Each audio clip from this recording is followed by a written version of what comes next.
SBS에서 방영하는 프로그램 중에 수십 년간 한 분야에 종사하여 열정과 노력으로 달인의 경지에 이르는 사람들의 인생과 또 삶과 이야기를 다루는 이 생활의 달인이다라는 그 프로그램이 있습니다.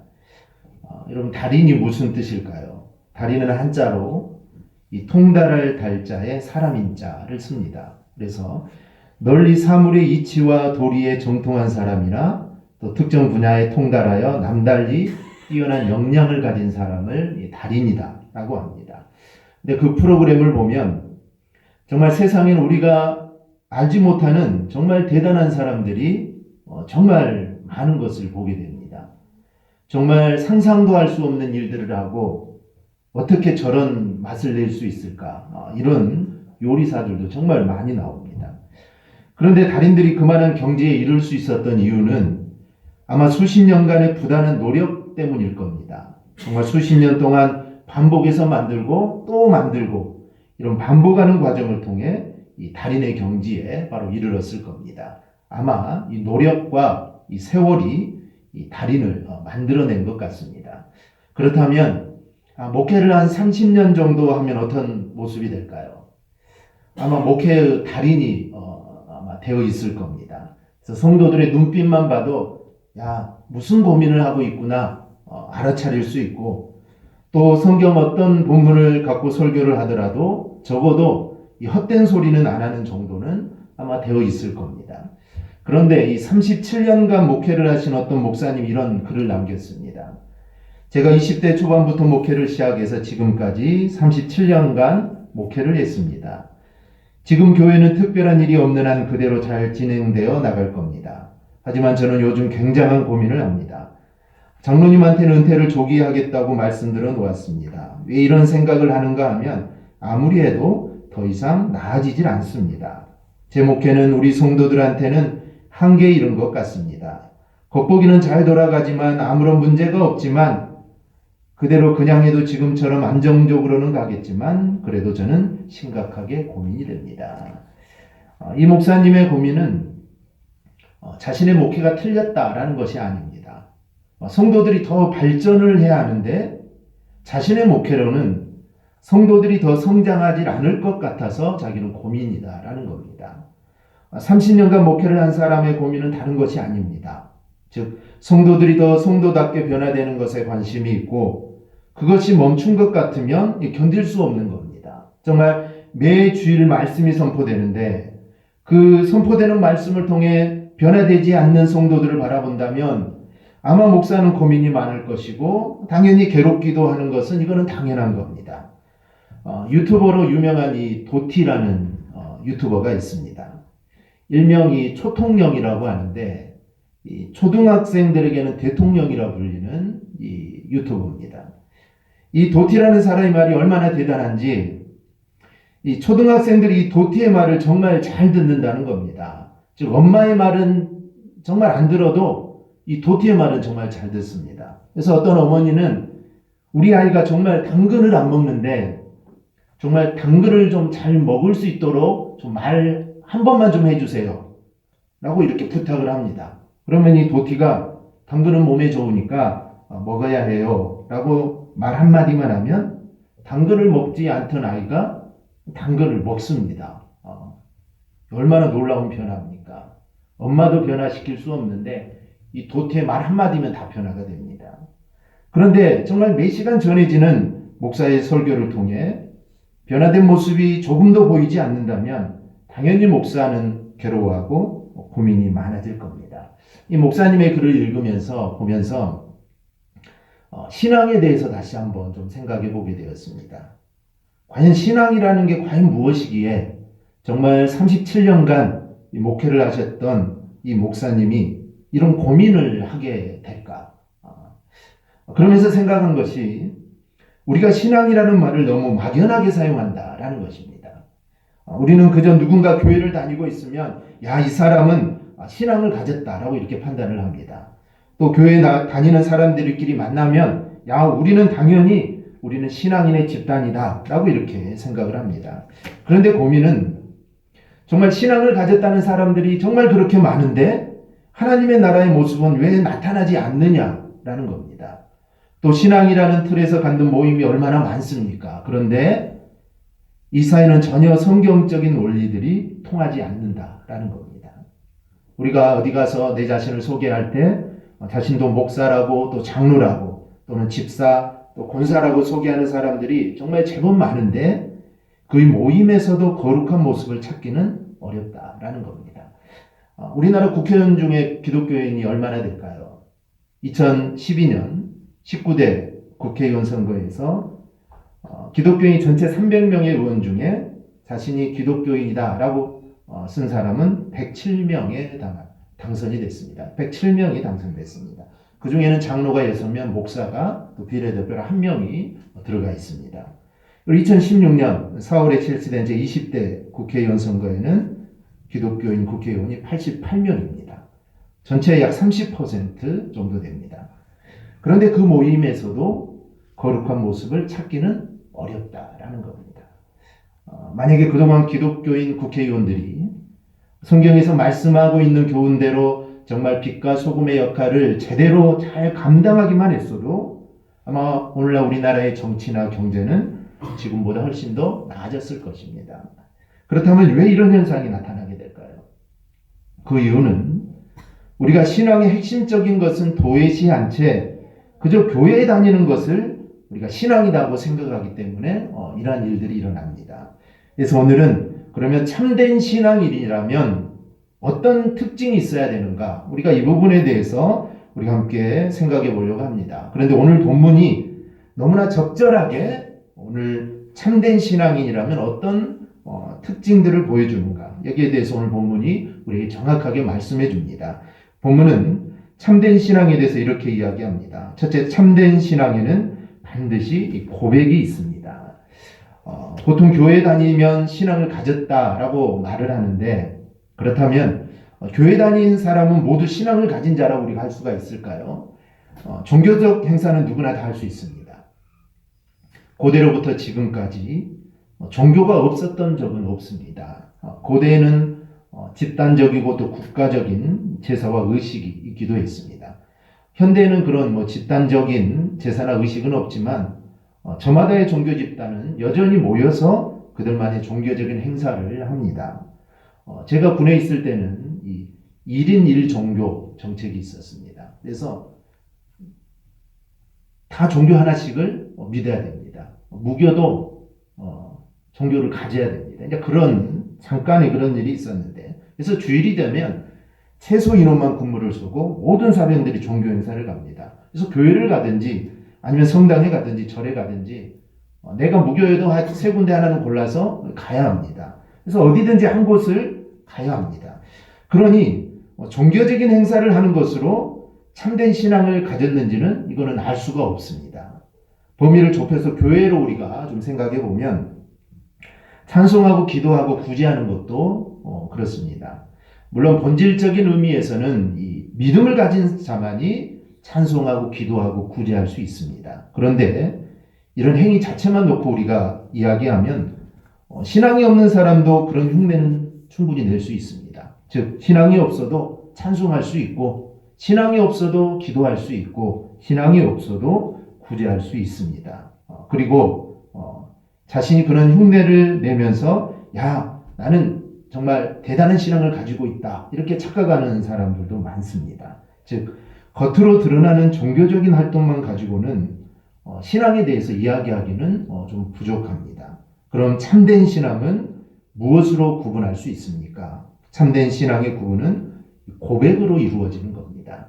아무리 종교적 행위가 많더라도 고백이 없다면 그것은 미신과 같은 겁니다. 그런데 겉으로 드러난 모습은 그리 대단하지 않아도 정말 예수님이 자신에게 어떤 분인가 정확하게 고백을 하는 사람이라면 그 사람이 바로 바른 신앙을 가진 사람입니다.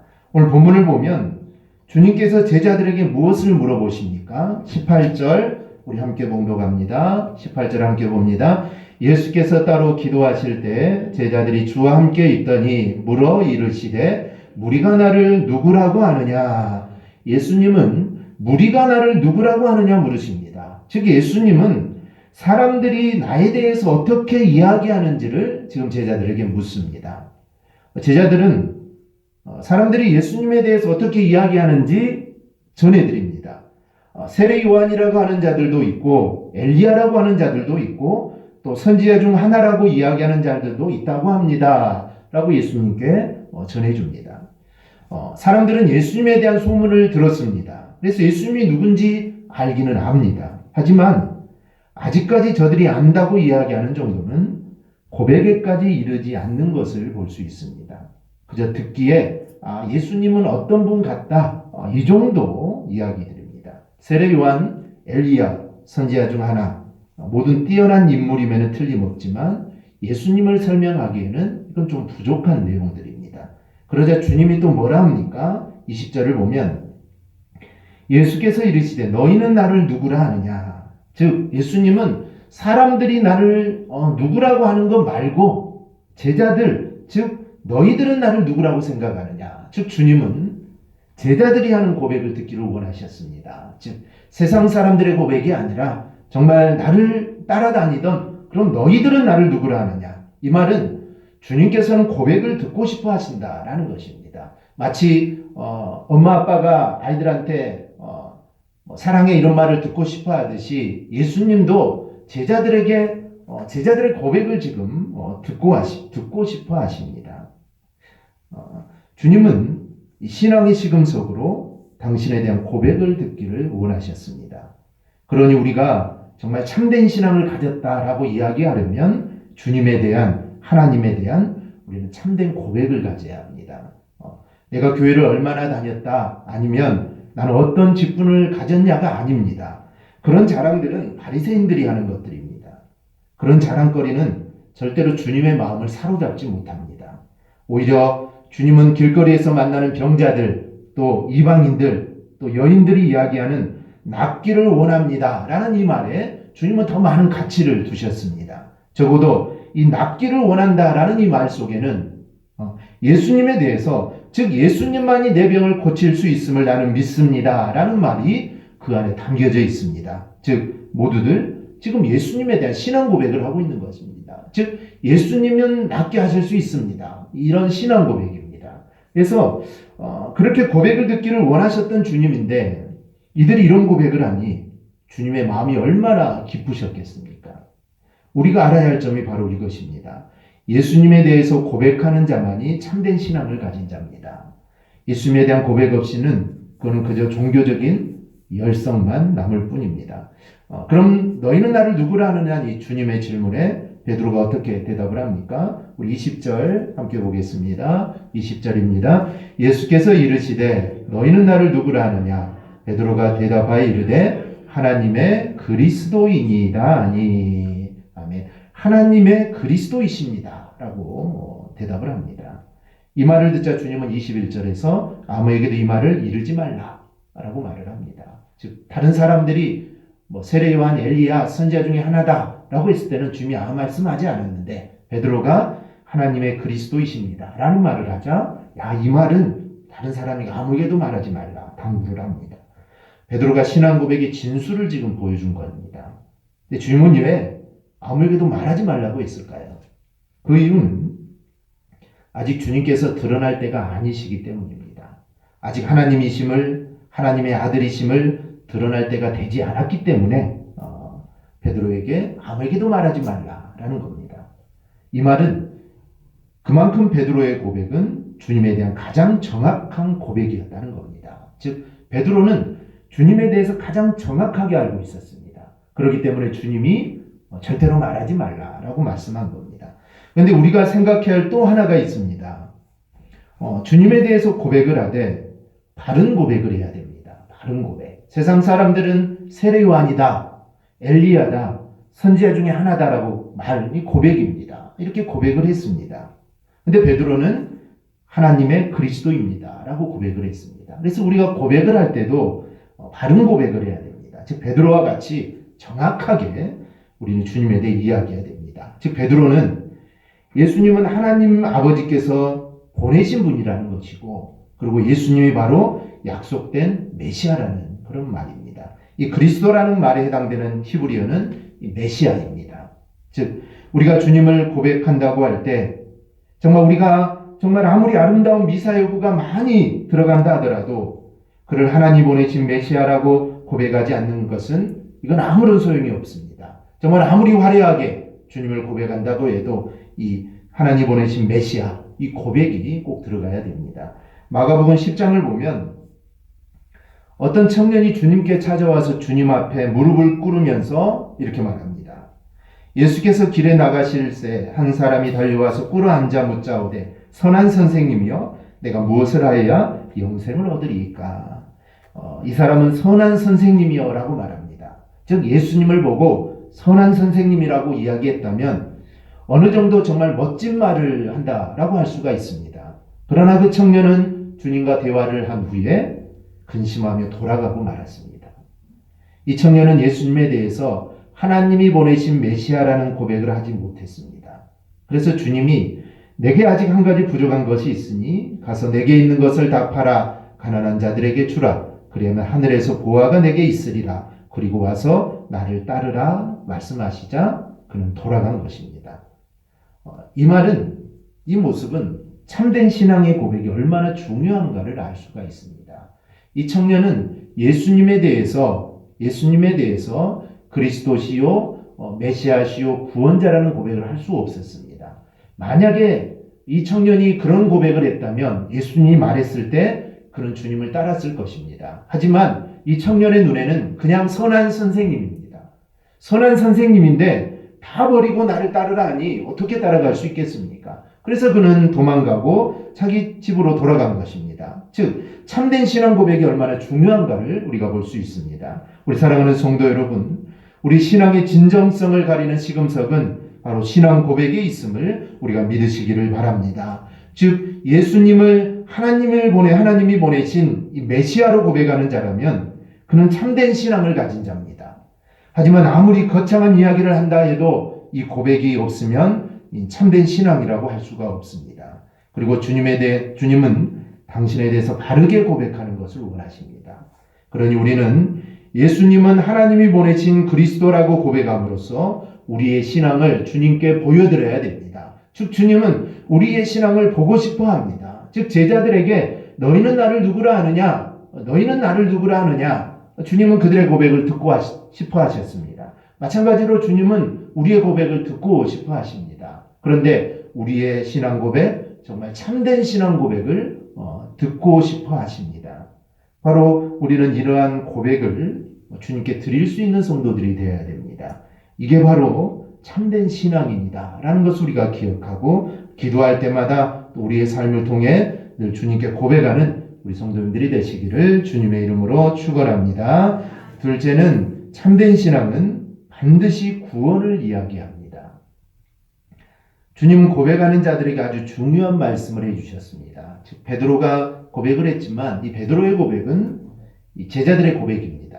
베드로라고 나와 있지만 베드로는 성질이 급하기 때문에 아마 다른 제자들도 아마 하려고 생각하고 있었는데 베드로가 아마 먼저 치고 나왔을 겁니다. 그래서 이 고백은 아마 제자들의 고백이라고 우리가 볼 수가 있습니다. 그래서 22절에 이렇게 말씀합니다. 우리 22절 우리 함께 봉독합니다. 이르시되 인자가 많은 고난을 받고 장로들과 대제사장들과 서기관들에게 버림받아 죽임을 당하고 제3일에 살아나야 하리라 하시고 주님은 이 고백을 받고 나서 십자가의 고난을 말씀하십니다.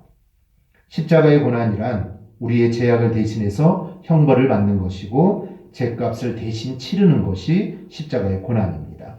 구원은 다른 게 아닙니다. 죄로 말미암아 지옥 형벌을 받아야 할 우리에게 예수 그리스도 십자가의 보혈로 그 죄값을 다 치르고 하나님의 나라의 자녀가 되게 하신 것이 바로 이게 구원입니다. 그래서 구원을 달리 표현하면 죄로부터의 구원입니다. 우리가 신앙을 이야기할 때 죄인이 죄 용서함 받은 사실을 이야기하지 않으면 그런 신앙이라고 할 수가 없습니다. 앞서 이야기한 고백 부분을 우리가 다시 잠깐 생각해 보면 예수님에 대한 참된 고백은 다른 것이 아니라 그가 바로 예수님이 하나님으로부터 보내심을 받은 그리스도 곧 메시아로 믿는 것이 이게 참된 고백입니다. 그리고 이 고백은 즉 예수님은 그리스도시요 메시아이시다. 이것은 구약에서 계속해서 예언해 온 핵심입니다. 즉 구약에서 계속 이야기하는 것은 예수 그리스도가 바로 메시아, 즉 예수 그리스도가 하나님이 약속하신 메시아 구세주다. 이게 바로 구약에서 계속 이야기하는 겁니다. 그리고 그것이 그렇다면 이제 신앙을 구원과 떼어서 우리는 생각할 수 없습니다. 구약에 예언된 메시아가 하는 일이 정말 자기 백성들을 저희 죄에서 구원하시는 일이기 때문입니다. 어떤 방법으로 구원합니까? 십자가에서 저희를 위한 희생 제물이 되심으로 이 구원을 이루시는 겁니다. 따라서 구원이란 하나님 보내신 그리스도께서 죄인인 우리를 대신해서 십자가에서 죄값을 치르심으로 죄 용서를 받게 하는 것, 이게 바로 구원입니다. 구원을 이야기하지 않고 신앙을 이야기하는 것은 뿌리 없는 나무와 같습니다. 즉 구원은 뿌리와 같습니다. 잎이 아무리 무성하더라도 뿌리가 마르면 그 나무는 결국 말라 죽게 됩니다. 본문에서 예수님의 말씀은 하나의 흐름을 갖고 있습니다. 먼저 신앙의 핵심인 고백을 이야기한 후에 베드로가 제대로 신앙 고백을 하자 곧바로 십자가를 말씀을 합니다. 사실 예수님의 생애는 이 십자가입니다. 즉 예수님의 삶은 이 십자가를 향해서 계속 지금 가고 있는 겁니다. 그런데 그것을 주님은 어찌 보면 노골적으로 이야기합니다. 근데 그 노골적으로 이야기하는 그 시점이 제자들의 신앙 고백을 들은 후입니다. 제자들의 신앙 고백을 하자 비로소 예수님은 당신 십자가를 지게 될 것이다 라고 말씀을 합니다. 결국 신앙은 고백을 이야기해야 되고 그 고백하는 자가 비로소 십자가의 의미를 제대로 이해할 수 있다는 겁니다. 즉 주는 그리스도시요 메시아이다 라는 고백이 있을 때 그런 고백을 한 자가 십자가를 제대로 알게 됩니다. 그 고백이 없으면 십자가가 무슨 의미인지 알 수가 없습니다. 그러면 예수님이 아무리 십자가에 대해서 이야기를 해도 제자들은 알지를 못합니다. 근데 예수님은 야 이제는 됐다. 그들이 이제 제대로 신앙 고백을 하니까 야 이제 내가 십자가에 대해서 이야기하면 야 그들이 이제 이해할 수 있겠구나. 그래서 주님은 고백을 듣자마자 십자가를 이야기하신 겁니다. 우리는 죄로부터의 구원을 절대로 가볍게 생각해서는 안 됩니다. 죄로부터의 구원이야말로 신앙에서 빼놓아서는 안 되는 가장 중요한 겁니다. 그런데 현대사회에서는 이 교회들이 구원을 이야기하기를 주저합니다. 왜냐하면 구원을 이야기하려면 인간이 죄인이라는 것을 이야기해야 되기 때문입니다. 그런데 인간이 죄인이라고 이야기하는 것은 서로 거북합니다. 제가 설교 시간마다 여러분은 죄인입니다. 여러분은 죄인입니다. 라고 이야기한다면 한두 번이야 괜찮겠죠. 근데 매일 그렇게 한다면 기분이 별로 좋지 않을 겁니다. 왜냐하면 나는 죄 지은 것도 별로 없는데 목사님은 날마다 죄인이라고 할까? 이런 생각들이 들기 때문입니다. 또 신앙이 약한 자들은 더 그런 생각들이 자주 듭니다. 그러다 보니 죄인이라는 것은 이야기하지 않고 복받는 것에 대해서만 이야기를 합니다. 그런데 인간이 죄인이라는 것은 이것은 사실입니다. 이거는 어느 누구도 죄될 수 없습니다. 아담의 후손인 이상 아담 안에서 모두 죄에 빠진 겁니다. 인간은 구원을 받지 못하면 그 죄값을 치러야 되는데 그 죄값은 오직 하나님의 심판밖에 없습니다. 즉 다른 거 없습니다. 이 다른 걸로 해결할 수가 없습니다. 오직 하나님의 심판밖에 없습니다. 따라서 우리는 죄로부터의 구원, 그 십자가의 구원을 분명하게 고백하는 그런 신앙을 우리는 가져야 됩니다. 이 나는 죄인입니다라는 시가 있습니다. 나는 죄인입니다. 그 내용을 보면 이렇습니다. 나는 당신의 사랑이 찢어지던 날, 당신의 아름다운 이상이 산산조각으로 부서지던 날, 온 우주가 떨리고 모든 만물이 숨을 죽여야 했던 그날, 당신은 떨리는 두 손으로 멈춰버린 심장을 치며 하얗게 비어버린 머리를 움켜쥐셨습니다. 그 아픔, 그 비통함, 나는 씻을 수 없는 둘도 없는 죄인입니다. 당신의 순한 가심이 찢기고 당신의 피가 돋는 심장 한복판에 원수의 칼이 들어와도 거친 광야 어느 강가에 당신의 뜨거운 피가 속절없이 뿌려진다 해도 당신은 칼진 손 감싸 안으며 온전한 사랑으로 다시 녹여야 하는 당신의 기막힌 사연에 나는 눈물 한 방울 흘릴 줄 모르는 무지몽매한 죄인입니다. 나로 말미암아 당신의 고통이 당신의 슬픔이 바다만큼 깊고 하늘만큼 쌓여 있는 것을 두고 나로 말미암아 당신의 본래의 사랑을 이루고 본래의 주인이 되는 것을 두고 내 한 몸 당신 앞에 선뜻 내던지지 못하는 나는 용서받지 못할 죄인입니다. 즉 우리는 모두 다 죄인입니다. 즉 용서받지 못할 죄인입니다.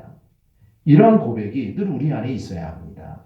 여러분은 나는 신앙이 있다라고 자랑하고 싶습니까? 그렇다면 나는 죄인임을 자랑하시기 바랍니다. 그리고 그 십자가에 달려 돌아가신 예수님이 여러분을 죄악에서 구원해 주셨다. 이것을 자랑하시기를 바랍니다. 신앙은 구원을 빼놓고는 이야기할 수 없습니다.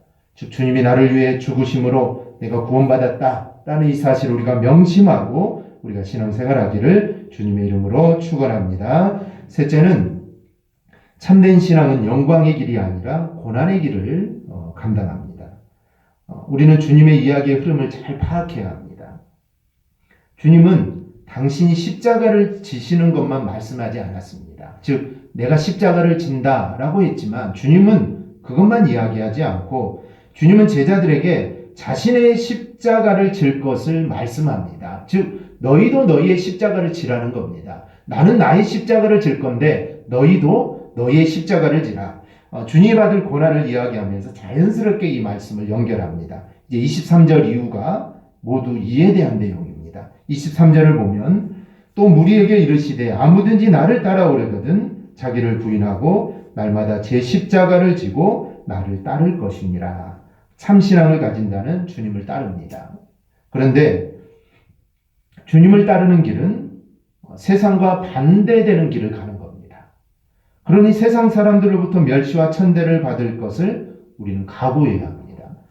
그게 바로 날마다 자기를 부인하는 겁니다. 대접받는 자리, 인정받는 자리로 가고 싶은 게 사람의 마음입니다. 그런데 양심을 살짝 내려놓고 제후 소욕을 따라가면 대접받을 수 있습니다. 하지만 세상으로부터 우리가 인정받는 바로 그 순간 하나님으로부터 인정받지 못하게 됩니다. 그래서 매일 내 욕심을 내려놓아야 됩니다. 즉 자기를 부인하지 않고는 우리는 절대로 그렇게 살 수가 없습니다. 24절은 강도를 더 높여 주님이 말씀합니다. 우리 24절 우리 함께 봉독합니다. 누구든지 제 목숨을 구원하고자 하면 잃을 것이요 누구든지 나를 위하여 제 목숨을 잃으면 구원하리라. 아멘. 자기를 부인하고 자기 십자가를 지는 일은 때로는 때에 따라서는 자기의 목숨을 내놓는 일입니다. 자기의 목숨을 내놓더라도 주님의 뜻을 이루고자 하는 것이 바로 이것이 십자가의 길입니다. 인간은 참 약합니다.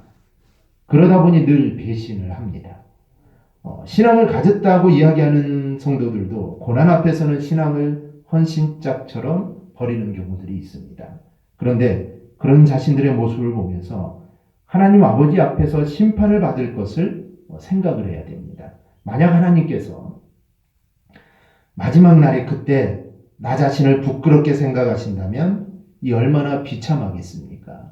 정말 평생 주를 위해 살아왔는데 마지막 그 순간에 주님 앞에 섰는데 주님이 나를 부끄러워하신다면 얼마나 우리의 지금까지 삶이 비참한 삶이겠습니까? 그래서 믿음은 하나님의 길을 가다가 겪는 어려움을 달게 받는 겁니다.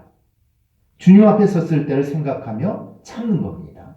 내가 주님 앞에 섰을 때 정말 온전한 모습으로 서기 위해서 고난을 참는 것이고 어려움을 당해도 참는 것이고 억울함을 당해도 참고 그걸 달게 받는 겁니다. 저는 고난이 믿음이라는 말과 같은 말이라고 생각을 합니다. 오늘 본문에 나타난 바와 같이 그리스도를 고백하는 사람, 곧 죄로부터 구원을 얻은 사람은 이 세상에서 자기 십자가를 지는 고난의 삶을 살게 되기 때문입니다. 그래서 주님의 이름으로 내가 지금 고난을 받고 있다면 그것은 자신이 참된 신앙을 가지고 있다는 증거가 되는 것입니다. 주님께서는 풍성함을 말씀하지 않습니다. 주님은 풍성함보다 이 고난을 지금 우리에게 말씀합니다. 우리는 주님을 따르기 때문에 겪는 고난을 정말 감사함으로 우리가 감당할 수 있기를 바랍니다. 그것이 바로 신앙입니다. 우리가 이를 기억하고 이 고난이 내게 유익이라는 말씀과 같이 주님으로 인해 당하는 고난을 기쁨으로 또 유익으로 여길 수 있는 저와 여러분이 되기를 주님의 이름으로 축원합니다. 말씀을 맺습니다. 우리 사랑하는 성도 여러분, 여러분, 신앙이란 무엇입니까? 누군가가 나에게 신앙이 무엇입니까? 아니면 어떤 신앙을 가지고 계십니까? 라고 나한테 물을 때 이제는 나는 교회를 몇 년 다녔습니다. 나는 이런 직분을 가지고 있습니다. 이런 종교적 행위를 이야기하지 않기를 바랍니다. 예수님은 하나님이 보내신 그리스도라는 점을 고백하면 됩니다. 그리고 십자가로 말미암아 죄로부터 구원을 받았음을 확신하면 됩니다. 그리고 주님을 따르기 위하여 자신의 십자가를 지면 됩니다. 바로 그런 자야말로 참된 신앙을 가진 하나님 아버지의 자녀인 것입니다. 우리가 오늘 말씀을 꼭 기억하고 우리가 우리의 삶이 정말 참된 신앙인의 모습으로 우리가 살아가기를 주님의 이름으로 축원합니다. 아멘. 기도하겠습니다.